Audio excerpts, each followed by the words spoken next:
तो देश को आज 9 वंदे भारत ट्रेनों की सौगात प्रधानमंत्री नरेंद्र मोदी दे रखे हैं। क्या कुछ कह रखे हैं, सीधा आपको दिखाते हैं। और नई उमंग का प्रतीक है।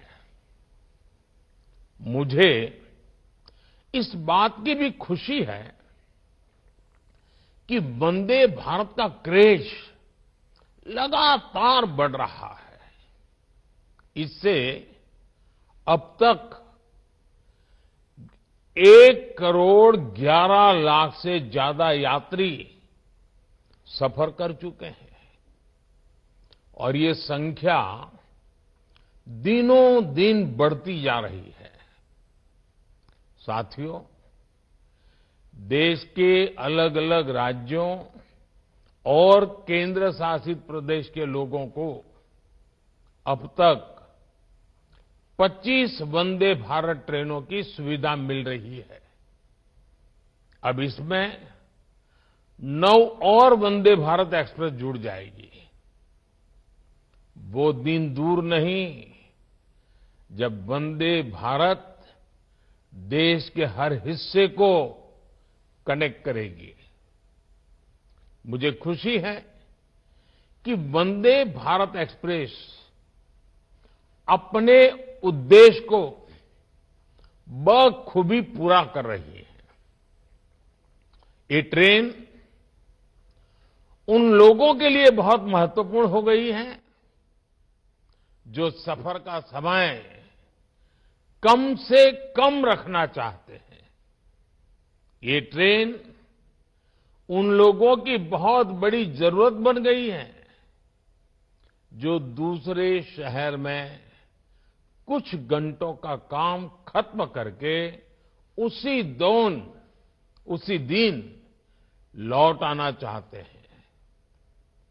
वंदे भारत ट्रेनों ने पर्यटन और आर्थिक गतिविधियों में भी तेजी ला दी है। जिन जगहों तक वंदे भारत एक्सप्रेस की सुविधा पहुंच रही है वहां पर्यटकों की संख्या बढ़ रही है। पर्यटकों की संख्या बढ़ने का मतलब है वहां कारोबारियों, दुकानदारों की आय में भी बढ़ोतरी हो रही है। इससे वहां रोजगार के नए अवसर भी तैयार हो रहे हैं। मेरे परिवारजनों, भारत में आज जो उत्साह और आत्मविश्वास का वातावरण बना है वैसा पिछले कई दशकों में नहीं बना था। आज हर भारतवासी अपने नए भारत की उपलब्धियों से गौरवान्वित है। चंद्रयान-3 की सफलता ने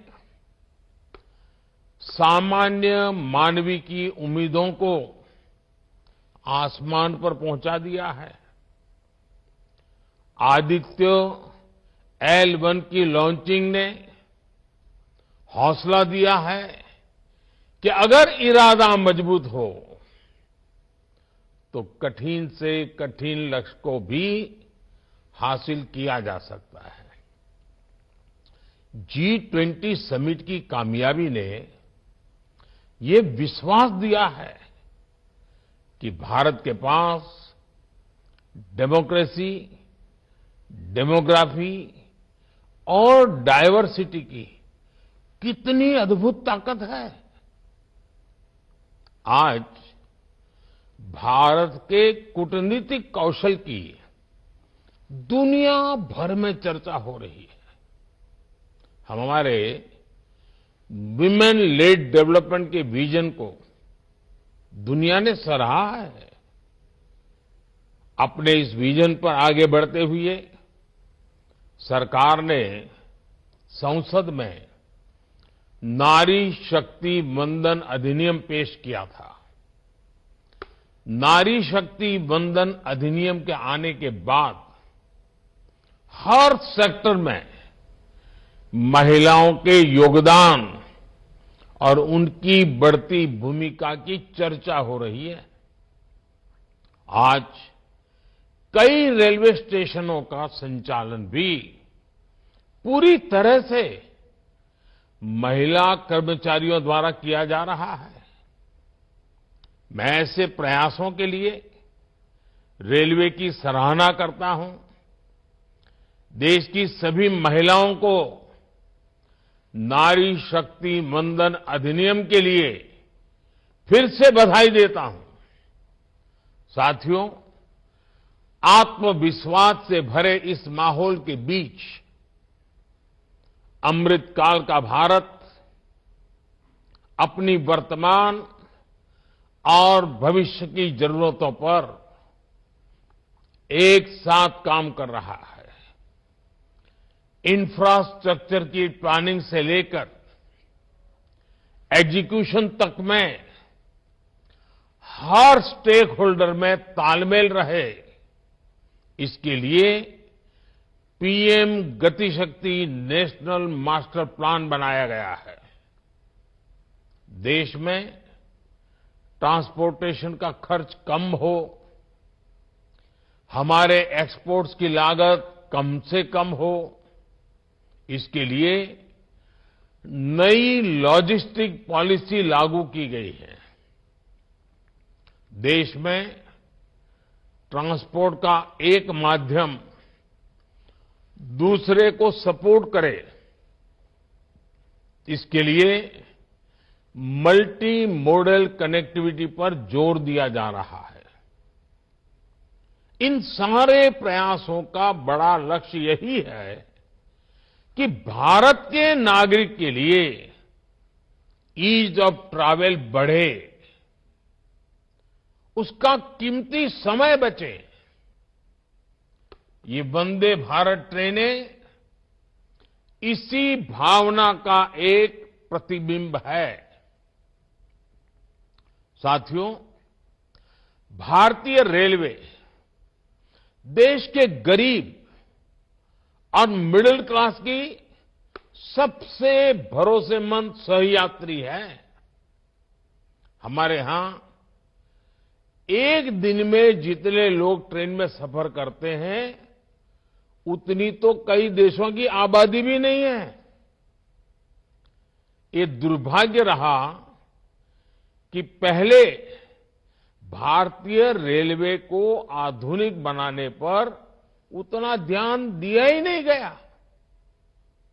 लेकिन अब हमारी सरकार भारतीय रेलवे के कायाकल्प में जुटी है। सरकार ने रेल बजट में अभूतपूर्व बढ़ोतरी की है। 2014 में रेलवे का जितना बजट था, इस साल उससे 8 गुना ज्यादा बजट दिया गया है। रेल लाइनों का दोहरीकरण हो, बिजलीकरण हो, नई ट्रेनों को चलाना हो,